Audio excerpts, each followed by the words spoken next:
24시간 동안 트럭에 갇혀 있었습니다.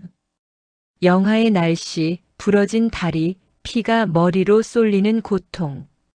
그리고 곁을 지킨 단 한 명의 친구. 강아지 주니어였습니다. 2025년 3월 4일 캘리포니아 칼파인. 집까지 단 8km. 36살 데니얼 히긴보텀은 곧 집에 도착할 예정이었습니다. 89번 주도로를 달리고 있었죠. 거의 다 왔어, 주니어. 데니얼이 옆자리의 강아지에게 말했습니다. 주니어는 꼬리를 흔들었어요. 집에 가는 게 신났거든요. 그런데 그 순간 데니얼은 실수를 했습니다. 잠깐만. 휴대폰이 울렸어요. 문자 메시지가 온 것 같았죠. 데니얼은 눈을 핸드폰으로 돌렸습니다. 딱 1초. 아니, 2초? 그 짧은 순간 트럭이 도로를 벗어났습니다. 아! 데니얼이 핸들을 급하게 돌렸지만 이미 늦었습니다.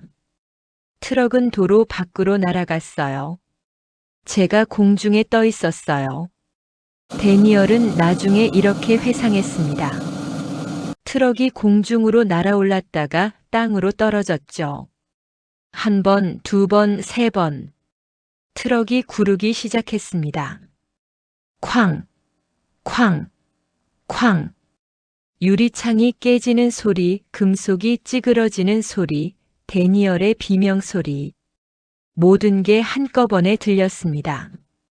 그리고 모든 게 멈췄습니다. 데니얼이 정신을 차렸을 때 그는 거꾸로 매달려 있었습니다. 정신을 차려보니 저는 기본적으로 트럭 안에서 거꾸로 되어 있었어요.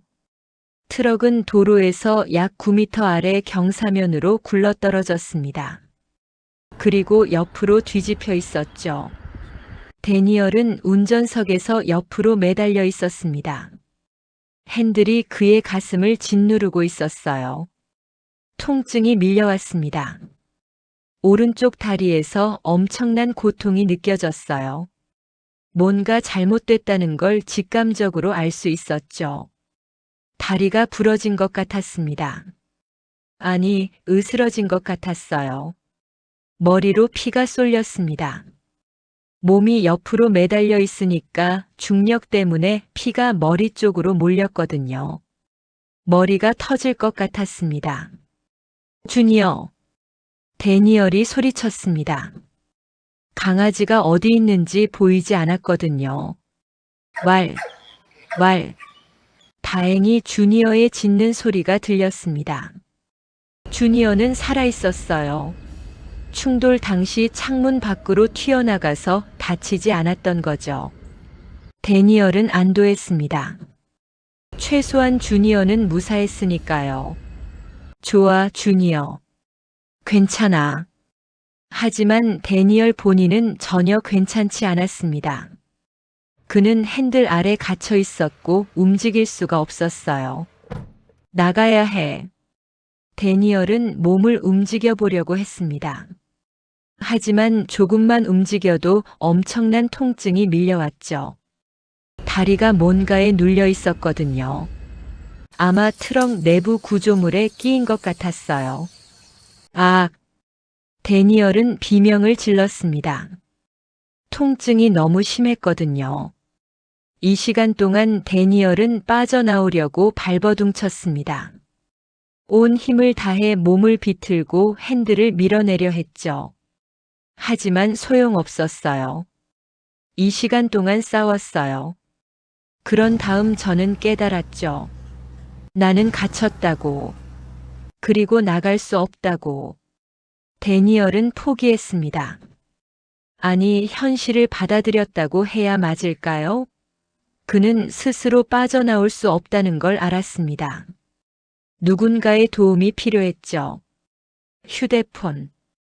데니얼은 휴대폰을 찾아봤습니다. 하지만 휴대폰은 보이지 않았어요. 충돌 당시 어딘가로 날아가 버린 거죠. 트럭 구석에 있을 수도 있고 창문 밖으로 떨어졌을 수도 있었습니다. 어쨌든 데니얼은 전화를 걸 수 없었습니다. 911에 신고할 수도 가족에게 연락할 수도 없었죠. 도와주세요. 데니얼이 소리쳤습니다. 하지만 아무도 대답하지 않았어요. 도로는 9m 위에 있었습니다. 그리고 트럭은 나무들과 덤불 뒤에 숨어 있었죠. 도로를 지나가는 차들이 트럭을 볼 수 없었어요. 도와주세요. 여기 사람 있어요. 데니얼은 계속 소리쳤습니다. 목이 쉴 때까지 소리쳤죠. 저는 문짝을 두드리고 최대한 큰 소리를 냈어요. 도와주세요. 라고 소리쳤죠. 하지만 아무도 제 소리를 들을 수 없었어요. 차들이 지나갔습니다. 데니얼은 엔진 소리를 들을 수 있었어요. 그 차들은 불과 9m 위에 있었죠. 하지만 그들은 데니얼을 볼 수도 들을 수도 없었습니다. 저는 위를 지나가는 차들을 한 대 한 대 들을 수 있었어요. 얼마나 절망적이었을까요? 도움이 바로 그곳에 있는데 닿을 수 없었으니까요. 해가 졌습니다. 밤이 왔죠. 캘리포니아 시에라 카운티의 3월 밤은 추웠습니다. 기온이 영하로 떨어졌거든요. 데니얼은 떨기 시작했습니다. 그의 옷은 충돌로 찢어져 있었고 피와 땀으로 젖어 있었어요. 차가운 바람이 깨진 창문으로 들어왔습니다. 주니어는 트럭 옆에서 주인을 지켰습니다. 강아지는 차가운 눈 위에 앉아 있었죠. 주인이 혼자가 아니라는 걸 보여주기 위해서였을까요? 주니어. 좋은 녀석이야. 데니얼이 중얼거렸습니다. 주니어의 존재가 위안이 됐어요. 최소한 그는 혼자가 아니었으니까요. 하지만 밤은 길고 고통스러웠습니다. 데니얼은 계속 옆으로 매달려 있어야 했어요. 피가 머리로 쏠려서 머리가 터질 것 같았죠. 그는 온 힘을 다해 몸을 위로 당겨서 머리를 좀 더 높은 위치에 두려고 했습니다. 제가 할 수 있는 모든 힘을 써서 제 몸을 끌어올려야 했어요. 머리를 똑바로 세울 수 있는 곳까지요. 그래야 기절하지 않을 수 있었거든요. 몇 분 동안은 버틸 수 있었어요. 하지만 곧 팔에 힘이 빠졌고 데니얼은 다시 옆으로 축 늘어졌죠. 그러면 피가 다시 머리로 쏟아졌습니다. 이 과정을 밤새 반복했어요. 몸을 올린다, 버틴다, 힘이 빠진다, 늘어진다, 다시 올린다. 다리의 통증은 점점 더 심해졌습니다. 데니얼은 나중에야 알았지만 그의 오른쪽 다리는 심하게 부러져 있었어요. 그리고 추위 때문에 동상에 걸리기 시작했죠. 손가락과 발가락도 얼어붙었습니다. 데니얼은 감각이 사라지는 걸 느꼈어요. 이대로 죽는 건가? 그 생각이 머릿속을 스쳤습니다. 하지만 데니얼은 고개를 저었어요. 아니야. 나는 살아야 해. 딸을 위해서라도. 데니얼에게는 딸이 있었습니다. 그 생각만이 그를 계속 버티게 했죠. 제가 계속 버틸 수 있었던 유일한 이유는 제 딸을 생각하는 거였어요. 그게 전부였어요. 밤이 지나갔습니다. 아침이 왔죠. 3월 5일 수요일. 데니얼은 하룻밤을 버텼습니다. 하지만 그는 이제 희망을 잃었어요. 아침이 됐을 때 저는 모든 게 끝났다고 생각했어요. 아무도 날 찾지 못할 거라고. 22시간이 지났습니다. 충돌 이후로요. 데니얼은 탈진했습니다. 통증도 너무 심했고 추위도 견딜 수 없었죠. 그는 의식을 잃을 것 같았어요. 이제 끝이구나. 그때였습니다. 도로 위에서 차 한 대가 멈췄습니다. 운전자가 뭔가 이상한 걸 봤거든요. 도로 아래 경사면에 뭔가 반짝이는 게 보였어요. 트럭의 금속 부분이었습니다. 그 운전자는 911에 전화했습니다. 여기 89번 도로 칼파인 근처인데요. 도로 밑에 차가 한 대 있는 것 같아요. 사고가 난 것 같습니다. 911 교환원이 즉시 대응했습니다. 알겠습니다. 구조대를 보내겠습니다. 시에라 카운티 보안관 사무소와 캘리포니아 고속도로 순찰 대시 HP가 출동했습니다. 소방관들도 왔죠. 구조대원들이 경사면을 내려갔습니다. 그들은 완전히 찌그러진 트럭을 발견했어요. 안에 누가 있나요? 구조대원이 소리쳤습니다. 트럭 안에서 희미한 소리가 들렸습니다. 여기 사람. 데니얼이었습니다. 그는 아직 살아 있었어요. 잠깐만 기다리세요. 곧 꺼내드릴게요. 그런데 데니얼은 갑자기 소리쳤습니다. 주니어를 보내. 주니어. 구조대원들은 무슨 말인지 몰랐어요. 주니어가 뭐지? 그때 개 짖는 소리가 들렸습니다. 왈, 왈, 왈. 주니어였습니다. 강아지가 구조대원들에게 달려왔어요. 그리고 트럭으로 그들을 안내했죠. 저는 주니어가 짖는 소리를 들었어요. 그리고 뛰어가는 소리를 들을 수 있었죠. 데니얼이 회상했습니다. 캘리포니아 고속도로 순찰대에 따르면 주니어가 구조대원들을 정확히 주인이 갇혀 있는 곳으로 이끌었다고 합니다. 강아지가 주인을 구한 거예요. 구조대원들은 트럭을 살펴봤습니다. 상황은 심각했어요. 트럭은 완전히 찌그러져 있었고 데니얼은 핸들과 트럭 구조물 사이에 단단히 끼어 있었습니다. 생명의 턱을 가져오세요. 생명의 턱은 자동차 사고 구조에 사용되는 특수 도구예요. 금속을 자르고 구부리고 벌릴 수 있는 유압 장비죠. 구조대원들은 조심스럽게 트럭을 잘라내기 시작했습니다. 데니얼을 다치게 하지 않으면서 그를 꺼내야 했거든요.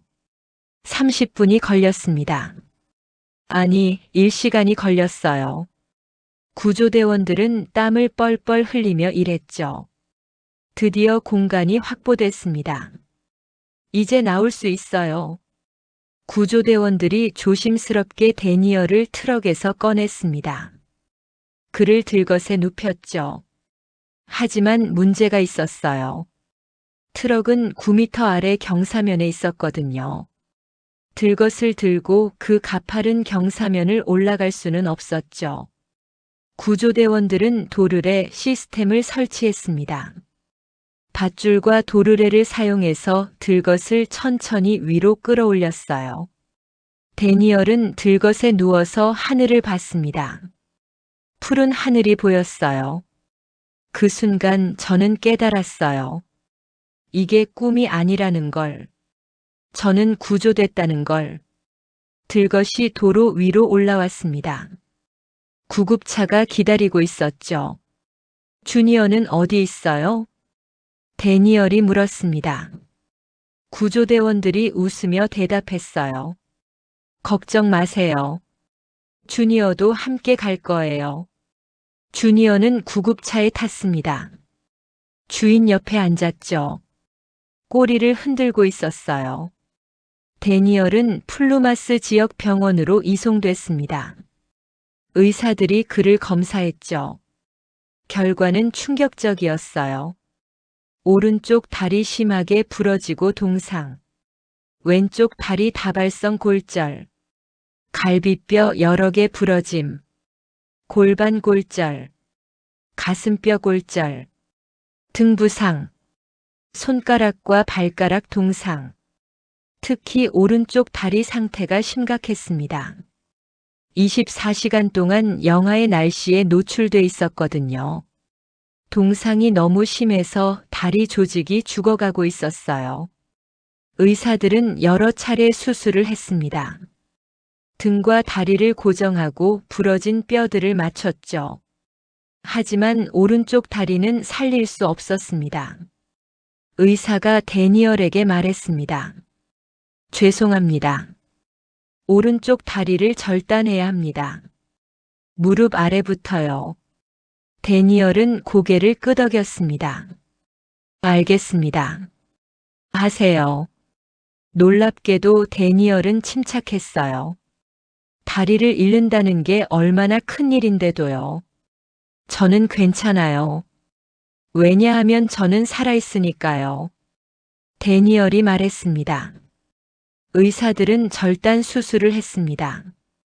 오른쪽 다리를 무릎 아래부터 잘라냈죠. 손가락과 발가락 일부도 동상 때문에 잘라내야 했어요. 데니얼은 집중치료실에서 며칠을 보냈습니다. 그 후 일반 병실로 옮겨졌죠. 재활이 시작됐습니다. 물리치료사와 작업치료사가 데니얼을 도왔어요. 이제 휠체어 사용법을 배워야 합니다. 처음에는 어려웠어요.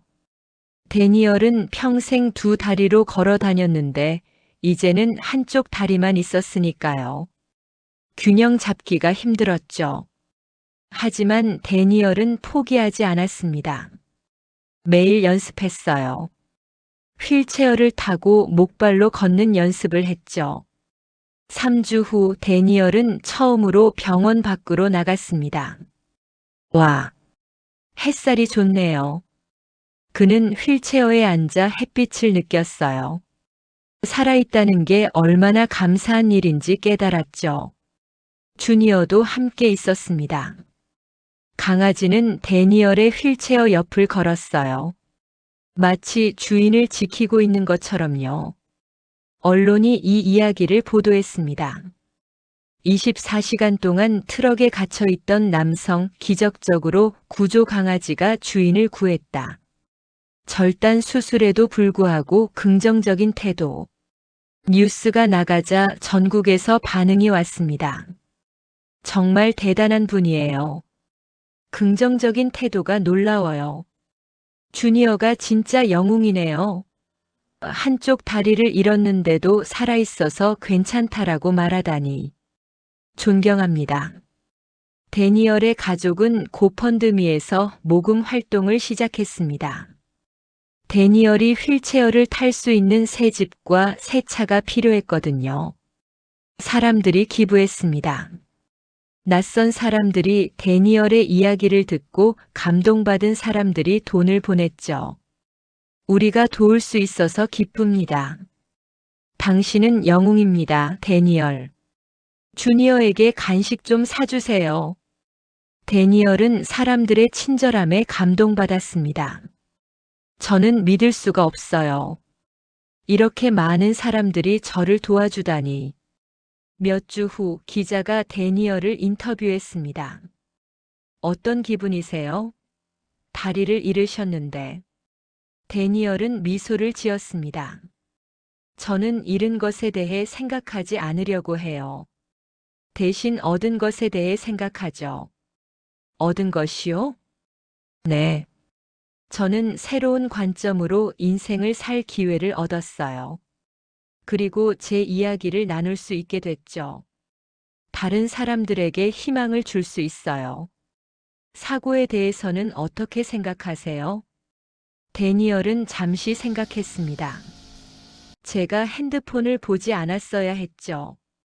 그건 제 잘못이에요. 하지만 이제 저는 그 실수에서 배웠어요. 운전할 때는 절대로 핸드폰을 보지 마세요. 딱 1초만 눈을 떼도 이런 일이 일어날 수 있어요. 구조대원들에게 하고 싶은 말이 있나요? 물론이죠. 그들은 제 목숨을 구했어요. 저는 그들에게 영원히 감사할 거예요. 그리고 데니얼이 주니어를 내려다봤습니다. 강아지는 그의 발치에 누워 있었죠. 주니어에게도 감사해요. 이 녀석이 구조대원들을 저한테 데려왔거든요. 주니어는 진짜 영웅이에요. 주니어는 꼬리를 흔들었습니다. 데니얼의 이야기는 우리에게 여러 가지를 가르쳐 줍니다. 첫째, 운전 중 휴대폰은 절대 금물입니다. 데니얼은 딱 12초 눈을 떼었을 뿐인데 이런 큰 사고가 났어요. 문자 메시지나 전화가 당신의 목숨보다 중요할까요? 절대 아니죠. 둘째, 희망을 잃지 마세요. 데니얼은 24시간 동안 갇혀 있었지만 포기하지 않았어요. 딸을 생각하며 버텼죠. 그리고 구조됐습니다. 셋째, 태도가 중요합니다. 데니얼은 다리를 잃었지만 긍정적인 마음을 유지했어요. 저는 잃은 것이 아니라 얻은 것에 집중해요라고 말했죠. 이런 태도가 그를 회복시켰습니다. 넷째, 반려동물은 진짜 가족입니다. 주니어는 24시간 동안 주인 곁을 지켰어요. 그리고 구조대원들을 주인에게 안내했죠. 주니어가 없었다면 데니얼이 구조됐을까요? 어쩌면 아닐 수도 있어요. 현재 데니얼은 계속 회복 중입니다. 그는 의족을 배우고 있어요. 의사들은 그가 다시 걸을 수 있을 거라고 말합니다. 제가 완전히 회복되면 이게 저를 늦추지 못할 거예요. 괜찮을 거예요. 데니얼이 말했습니다. 그는 새 집으로 이사했어요. 휠체어가 다닐 수 있도록 개조된 집이죠. 새 차도 샀습니다. 손으로만 운전할 수 있는 특수 차량이에요. 주니어는 여전히 데니얼 곁에 있습니다. 두 친구는 매일 산책을 나가요. 데니얼은 휠체어를 타고 주니어는 옆을 걷죠. 가끔 데니얼은 사고 현장을 지나갑니다. 89번 도로 칼파인 근처. 그곳을 지날 때마다 그는 경사면을 내려다봐요. 그가 24시간 동안 갇혀 있었던 바로 그곳이죠. 제가 거기서 살아나왔다는 게 믿기지 않아요. 데니얼이 중얼거립니다. 하지만 저는 살아났어요. 그리고 저는 지금 여기 있어요. 살아있고 숨 쉬고 있어요. 그게 진짜 기적이에요. 여러분, 이 이야기를 기억하세요. 운전할 때는 절대 휴대폰을 보지 마세요. 딱 1초의 부주의가 당신의 인생을 완전히 바꿀 수 있어요. 그리고 만약 어려운 상황에 처한다면 희망을 잃지 마세요. 데니얼처럼요. 그는 24시간 동안 갇혀 있었고 다리를 잃었지만 여전히 웃을 수 있어요. 당신에게도 주니어가 있나요? 힘든 시간 동안 당신 곁을 지켜줄 누군가가요? 그 존재를 소중히 여기세요. 그들이 당신을 구할 수도 있으니까요. 데니얼 히긴보텀, 36살. 한쪽 다리, 한 마리의 충직한 강아지, 그리고 끝없는 희망. 항상 희망을 가지세요. 저는 살아있어서는 안 됐어요. 이건 기적이에요. 저는 그걸 믿어요.